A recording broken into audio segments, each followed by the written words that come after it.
Under the Risk Assessment tab, you'll find Table of Contents and Search. The table of contents is located on the left side. The search function is above the table of contents or can be accessed with Control plus F. On the right side, you'll see headings. Under each heading are questions to be answered.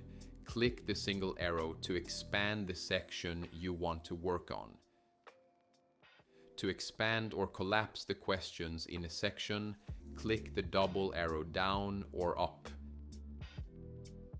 If a section does not apply to your work, click the marker for hidden items to hide that section. The paragraph icon on the right shows excerpts from legal texts.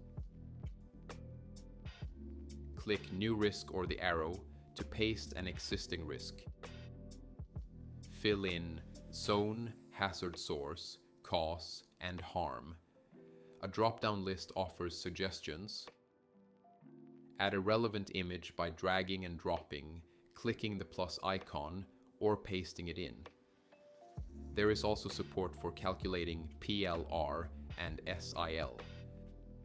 To add a risk reduction measure, click Add and choose from the available options. Then click Risk Value After and reassess the risk after the measure is proposed.